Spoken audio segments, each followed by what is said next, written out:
Hi all my students, welcome back to another class of State Crash Class conducted by Archana Study Center. അപ്പോൾ ഇന്ന് മറ്റൊരു concept നോക്കാം, ടാൻജൻസിലെ. Tangents നമ്മൾ ഇന്നലെ മറ്റൊരു വീഡിയോയിൽ നമ്മൾ ജസ്റ്റ് സ്റ്റാർട്ട് ചെയ്തിരുന്നു. അതിന്റെ പുതിയൊരു കൺസെപ്റ്റ് ആണ്. In A circle, angle between the code and the tangent at either is half of the central angle of the code. എന്താണ് അവർ പറയുന്നത്? ഒരു സർക്കിൾ ഉണ്ട് അല്ലെ, സർക്കിളിലെ രണ്ട് ടാൻജൻസ് ആണ് എന്ത് പറയുന്നത്, A P and B P എന്ന് പറയുന്നത് അല്ലെ. ഒരു കോഡാണ് എ ബി. ഓക്കെ, ഈ കോഡ് മേക്ക് ചെയ്യുന്ന സെൻട്രൽ ആംഗിൾ ആണ് എക്സ് എന്ന് പറയുന്നത്. ഓക്കെ, ക്ലിയർ ആണെന്ന് കരുതുന്നു. എ ബി എന്നത് പറഞ്ഞത് ഈ സർക്കിളിലെ ഒരു കോഡാണ്. ഈ കോഡിനോട് ടച്ച് ചെയ്യുന്ന രണ്ട് ടാൻജൻസ് ആണ് A P and B P. Okay, അങ്ങനെയാണെങ്കിൽ ഈ സെൻട്രൽ ആംഗിളിന്റെ ഹാഫ് ആയിരിക്കുമല്ലോ നമുക്കിത്, ഹാഫ് എക്സ് ആയിരിക്കും. ഇത് നമ്മൾ പഠിച്ചിട്ടുണ്ട്, ഫസ്റ്റ് ചാപ്റ്ററിൽ നമ്മൾ പഠിക്കുന്നതാണ് അല്ലെ. ഇനി നമുക്ക് പറയുന്നത് എന്താന്ന് വെച്ച് കഴിഞ്ഞാൽ ഈ കോഡ് ടാൻജന്റുമായിട്ട് മേക്ക് ചെയ്യുന്ന ആംഗിൾ, അതായത് നിങ്ങളുടെ കോഡ് എ ബി ഈ കോഡിനോട് ചേർന്ന് വരയ്ക്കുന്ന ടാൻജന്റുമായിട്ട് മേക്ക് ചെയ്യുന്ന ആംഗിള് സെൻട്രൽ ആംഗിളിന്റെ പകുതിയായിരിക്കും, ഹാഫ് എക്സ് ആയിരിക്കും. ക്ലിയർ ആണെന്ന് കരുതുന്നു. ഹാഫ് എക്സ് ആണ് വരുന്നത് അല്ലെ. സെൻട്രൽ ആംഗിൾ എക്സ് ആണെങ്കിൽ ഈ കോഡ് എ ബി എന്ന കോഡ് ടാൻജന്റ് ആയിട്ട് മേക്ക് ചെയ്യുന്ന ആംഗിൾ എപ്പോഴും ഹാഫ് ആയിരിക്കും. ഓക്കെ, ഈ ഒരു കൺസെപ്റ്റ് വെച്ചുള്ള ഒരു പ്രോബ്ലം നമുക്ക് ചെയ്ത് നോക്കാം. Calculate the angles of the large triangle. Okay, അപ്പൊ നമുക്കിവിടെ ഒരു സർക്കിൾ വരച്ചിട്ടുണ്ട്. അതിന്റെ ഉള്ളിൽ ഒരു ട്രയാങ്കിൾ കാണാനുണ്ട് അല്ലെ. എ ബി സി എന്ന് പറയുന്ന ട്രയാങ്കിൾ സർക്കിളിന്റെ ഉള്ളിലുണ്ട്. അതിന്റെ വേർട്ടിസസ് സർക്കിളിലാണ് കിടക്കുന്നത്. ഓക്കെ, അതിന്റെ ആംഗിൾസ് അവർ പ്രൊവൈഡ് ചെയ്തിട്ടുണ്ട്, 80ഉം 60ഉം. ബി എന്ന് പറയുന്ന ആംഗിൾ 80 ആണ്, സി എന്ന് പറയുന്ന ആംഗിൾ 60 ആണ്. ഇത്രയും തന്നിട്ടുണ്ട്.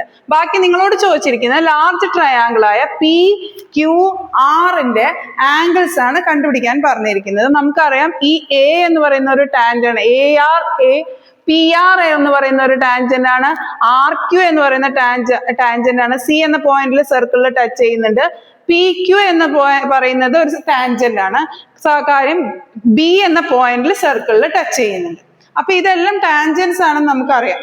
ഓക്കെ, ഇനി നമുക്ക് എന്തറിയാം, ഇനി ഇത് 80ഉം 60ഉം ആണെങ്കിൽ ഒരു ട്രയാങ്കിൾ ആണല്ലോ എ ബി സി. ഓക്കെ, നമുക്ക് ഇതൊന്ന് ചെയ്ത് നോക്കാം. അപ്പൊ നമുക്ക് കണ്ടുപിടിക്കേണ്ട പി ക്യു ആർ എന്ന് പറഞ്ഞ ആംഗിൾസ് ആണ്. നമുക്കറിയാം സെൻട്രൽ ആംഗിളിന്റെ പകുതിയായിരിക്കും എന്താണ്, കോഡാണല്ലോ. എ സി എന്ന് പറയുന്നത് ഒരു കോഡാണ് അല്ലെ. കോഡ് ടാൻജന്റുമായി മേക്ക് ചെയ്യുന്ന ആംഗിൾ, ഇതാണ് നമ്മുടെ കൺസെപ്റ്റ്. ഈ കൺസെപ്റ്റ് വെച്ചിട്ടാണ് നമ്മൾ ഈ ക്വസ്റ്റിനെ അപ്രോച്ച് ചെയ്യേണ്ടത്. അപ്പൊ അതെങ്ങനെയാന്ന് നോക്കി നോക്കാം. ആദ്യം നമുക്ക് കണ്ടുപിടിക്കുന്നത് ഇത് 80ഉം ബി 80ഉം സി 60ഉം ആണെങ്കിൽ നമുക്ക് എ കണ്ടുപിടിക്കാമല്ലോ. ആംഗിൾ എ എന്ന് പറയുന്നത് എന്തായിരിക്കും, 180 minus angle C plus angle B ആയിരിക്കും. ദാറ്റ് ഈസ് 180 മൈനസ് 80 പ്ലസ് 60 ആയിരിക്കും വരാം. ദാറ്റ് ഈസ് ഈക്വൽ ടു എന്താണ് വരുന്നത്, 180 മൈനസ് 140 ഈക്വൽ ടു 40 ഡിഗ്രിയാണ് വരുന്നത്. അതായത് ഈ ആംഗിൾ 40 ആണ്.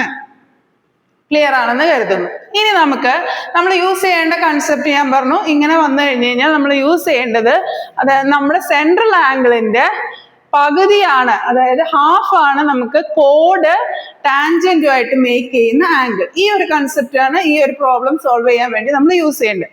അപ്പൊ നമുക്ക് ഈ 80 എന്ന് പറയുന്ന കോഡ്, അതായത് എ സി എന്ന് പറയുന്ന കോഡിന്റെ സെൻട്രൽ ആംഗിൾ എത്രയാ വരിക, ഇത് 80 ആണ് അല്ലെ. എയിൽ നിന്നും സിയിൽ നിന്നും വരയ്ക്കുന്ന ഒരു സർക്കിൾ മേക്ക് ചെയ്യുന്ന ആംഗിൾ ആണ് എന്ത് പറയുന്നത്, 80. അപ്പൊ അതിന്റെ ഡബിൾ ആയിരിക്കും എന്ത്, സെൻട്രൽ ആംഗിൾ. അപ്പൊ നമ്മളിവിടെ സെൻട്രൽ ആംഗിൾ വരയ്ക്കുകയാണെങ്കിൽ, ഞാനിവിടെ സെൻട്രൽ ആംഗിൾ വരയ്ക്കുകയാണെങ്കിൽ ഇവിടെ എന്തായിരിക്കും, എനിക്ക് 160 ആണ് വരും ആണല്ലോ. ഓക്കെ, ഈ 160യുടെ പകുതിയായിരിക്കും ഈ കോഡ്, ഈ ടാൻജന്റ് എ എന്തുമായിട്ട്, എ ആറുമായിട്ടായിരുന്നു മേക്ക് ചെയ്യുന്ന ആംഗിൾ. ദാറ്റ് ഈസ് ഇവിടുത്തെ ആംഗിൾ എന്തായിരിക്കും, 80 ഡിഗ്രി ആയിരിക്കും. ക്ലിയർ ആണെന്ന് കരുതുന്നു. അതുപോലെ ഈ സെൻട്രൽ ആംഗിളിന്റെ പകുതി തന്നെയായിരിക്കും എന്ത്, ഈ കോഡ് എ സി എന്ന കോഡിന്റെ സി ആർ എന്ന ടാൻജന്റുമായിട്ട് മേക്ക് ചെയ്യുന്ന ആംഗിൾ. ദാറ്റ് ഈസ് ഈ ആംഗിൾ എത്രയായിരിക്കും, 80 ആണ്. നമുക്കറിയാം ഈ രണ്ട് ആംഗിൾസും ഈക്വൽ ആയിരിക്കും, കാരണം എ ആറും സി ആറും ഈക്വൽ ആണ്. ഓക്കെ, ടാൻജൻസ് രണ്ടും ഈക്വൽ ആയിരിക്കും, ഈക്വൽ ലെങ്ത് ആണ്. അപ്പൊ അതിന്റെ ഓപ്പോസിറ്റ് കിടക്കുന്ന ആംഗിൾസും സെയിം ആയിരിക്കും. ഇത് രണ്ടും കിട്ടിക്കഴിഞ്ഞാൽ നമുക്ക് ഈ ആംഗിൾ കണ്ടുപിടിച്ചത് 80 ആണ് അല്ലെ. 180 മൈനസ് 80 പ്ലസ് 80 ചെയ്താൽ മതി, 160. ദാറ്റ് ഈസ് ഈ ആംഗിൾ എത്രയായിരിക്കും, സ്വാഭാവികമായും 20 ആയിരിക്കും. ക്ലിയർ ആണെന്ന് കരുതുന്നു കൺസെപ്റ്റ്. അപ്പൊ ഞാനിത് മായ്ക്കുകയാണ്. ഓക്കെ, അപ്പൊ എങ്ങനെ നമുക്ക് എന്ത് കിട്ടി? ആംഗിൾ ആർ കിട്ടി. നമുക്ക് ഇതൊന്ന് ചെയ്ത് നോക്കി നോക്കാം അല്ലെ. ആംഗിൾ സി എ ആർ എന്ന് പറയുന്നത് 80 ഡിഗ്രിയാണ്. ആംഗിൾ എ സി ആർ എന്ന് പറയുന്നത് 80 ഡിഗ്രിയാണ്. Therefore angle A R C എന്ന് പറയുന്നത് 180 മൈനസ് 80 പ്ലസ് 80 ആണ് വരുന്നത്. That is 180 minus 160 equal to 20 degree. Okay, നമ്മളിപ്പോ ഒരു ആംഗിൾ കണ്ടുപിടിച്ചു അല്ലെ. ഇതേ കൺസെപ്റ്റ് തന്നെയാണ് ഈ ആംഗിൾ കണ്ടുപിടിക്കാൻ വേണ്ടി യൂസ് ചെയ്യേണ്ടത്. ഈ ആംഗിൾ എന്ന് പറയുമ്പോൾ ഇത് ബി സി എന്ന് പറയുന്നത് കോഡാണ് അല്ലെ. ഈ കോഡിന്റെ രണ്ടറ്റത്ത് ബിയിൽ നിന്നും സിയിൽ നിന്നും മേക്ക് ചെയ്യുന്ന ആംഗിൾ ആണ് 40. അപ്പൊ സെയിം ആംഗിൾ തന്നെയാണ് ഈ കോഡ് എന്തിനായിട്ട് മേക്ക് ചെയ്യാം? അതിന്റെ tangent P Q C Q ആന്ന് പറഞ്ഞാൽ രണ്ട് ടാൻജന്റുമായിട്ട് മേക്ക് ചെയ്യുന്നത് അല്ലെ. അപ്പൊ ഈ 40 ആംഗിൾ തന്നെയാണ് ഇവിടെ വരിക 40. ക്ലിയർ ആണെന്ന് വരുന്നത്. സോ ഇത് രണ്ടും 40 ആണെങ്കിൽ നമുക്ക് ക്യൂ കണ്ടുപിടിക്കാം. Angle given angle C B Q equal to 40 degree. അത് തന്നെയാണ് ആംഗിൾ ക്യൂ സി ബി വരുന്നത്. ഓക്കെ, അങ്ങനെയാണെങ്കിൽ ആംഗിൾ ബി ക്യൂ സി എന്ന് പറയുന്നത് 180 മൈനസ് 40 പ്ലസ് 40 വരും. That is equal to 80. 100 degrees ആണ് വരുന്നത്. ഇതെന്താണ്? 100 ഡിഗ്രിയാണ്. ക്ലിയർ ആണെന്ന് കരുതുന്നു. ഈ ആംഗിൾ എത്രയാണ് വരുന്നത്? 100 ഡിഗ്രി ആണ് വരുന്നത്. ക്ലിയർ ആണെന്ന് കരുതുന്നു. ഓക്കെ, ഇനി നെക്സ്റ്റ് ഇവിടെ നോക്കിക്കേ. എ ബി എന്നതാണ് കോഡ്. എ ബിയിൽ നിന്ന് മേക്ക് ചെയ്യുന്ന ആംഗിൾ ആണ് 60 degree.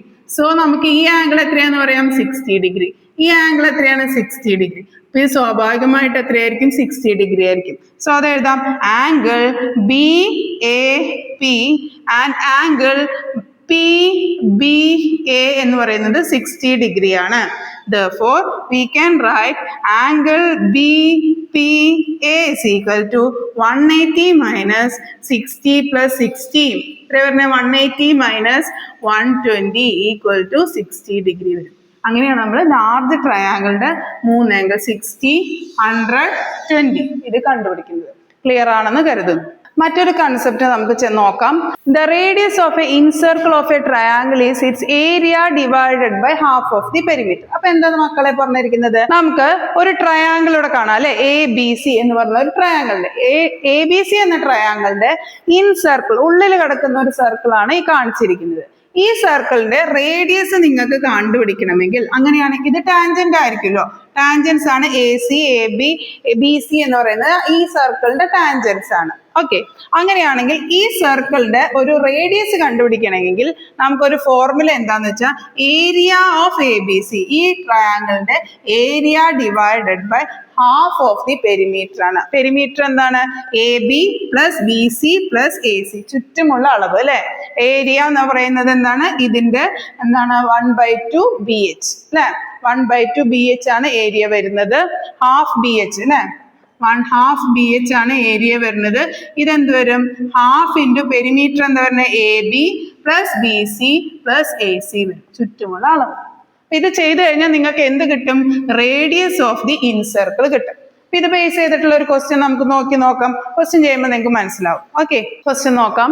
Calculate the radius of the incircle of the equilateral triangle with a side of 12 centimetre. ഒരു ഈക്വലേറ്ററൽ ട്രയാങ്കിൾ തന്നിട്ടുണ്ട്. ഈക്വലേറ്ററൽ ട്രയാങ്കിളിന്റെ സൈഡ് 12 സെന്റിമീറ്റർ ആണെന്ന് പറഞ്ഞിട്ടുണ്ട്. ഇതിന്റെ ഒരു ഇൻസർക്കിളിന്റെ റേഡിയസ് ആണ് നമ്മളോട് ക്വസ്റ്റ്യൻ ചോദിച്ചിരിക്കുന്നത്. എ ബി സി എന്ന് പറയുന്ന ഒരു ട്രയാങ്കിളിന്റെ ഇൻസർക്കിളിന്റെ റേഡിയസ് ആണ് നമ്മളോട് ക്വസ്റ്റ്യൻ ചോദിച്ചിരിക്കുന്നത്. അപ്പൊ നമ്മുടെ ഇക്വേഷൻ എന്താ? Radius equal to area of triangle A B C divided by half of the perimeter of triangle A B C. ഇനി ഒരു ഈക്വലേറ്ററൽ ട്രയാങ്കിളിന്റെ ഏരിയ എന്താണ്? Area is equal to √3/4 a square. A is equal to നമുക്ക് എത്ര കിട്ടിയിരിക്കുന്നത്? 12 centimetre തന്നിട്ടുണ്ട് അല്ലെ side. അപ്പൊ സബ്സ്റ്റിറ്റ്യൂട്ട് ചെയ്യാം. √3/4 ഇൻറ്റു 12 ഇൻറ്റു 12. അപ്പൊ ഒരു 12 നമുക്ക് കട്ട് ചെയ്യാം. അപ്പൊ ഇവിടെ എന്ത് വരും? 3 വരും അല്ലെ. ബാക്കി എന്താ വരുന്നത്? 3 ഇൻറ്റു 12 ഇൻറ്റു √3. ഇതിങ്ങനെ തന്നെ ഇട്ട് വെക്കാം, ഒന്നും ചെയ്യണ്ട. ഇനി പെരിമീറ്റർ ഇസ് ഈക്വൽ ടു നമുക്ക് 3 സൈഡ് ഉണ്ടല്ലേ. അപ്പൊ 3 ഇൻറ്റു 12 ചെയ്യാം. അതാണ് പെരിമീറ്റർ. ഇനി ഹാഫ് ഓഫ് പെരിമീറ്റർ എത്രയാണ് വരുന്നത്? 3 ഇൻറ്റു 12 ഡിവൈഡഡ് ബൈ 2 വരും. ദാറ്റ് ഈസ് ഇത് കട്ട് ചെയ്ത് കളയുമ്പോൾ എന്തൊരു 6 വരും. 3 ഇൻറ്റു 6 വരും. ഇനി നമുക്ക് ഈ സെല്ല് സബ്സ്റ്റിറ്റ്യൂട്ട് ചെയ്യാം. Area of triangle A B C എന്താ വരുന്നത്? 3 × 12 × √3 വരും. ഡിവൈഡഡ് ബൈ എന്ത് വരും? 3 × 6 വരും. 3 ഉം 3 ഉം കട്ടായി പോവും. ഇത് രണ്ടും കട്ട് ചെയ്യുമ്പോൾ 2 വരും. അപ്പൊ നിങ്ങളുടെ ഏരിയ എത്രയാ വരുന്നത്? റേഡിയസ് എത്രയാ വരുന്നത്? 2√3 സെന്റിമീറ്റർ ആണ് നിങ്ങളുടെ റേഡിയസ് വരുന്നത്. ക്ലിയർ ആണെന്ന് കരുതുന്നു. ഓക്കെ, ഇന്നത്തെ ക്ലാസ് നിങ്ങൾക്ക് മനസ്സിലായെന്ന് കരുതുന്നു. മറ്റൊരു വീഡിയോയിൽ കൂടുതൽ ക്വസ്റ്റ്യൻസുമായി നമുക്ക് വീണ്ടും കാണാം. അതുവരെ ബൈ.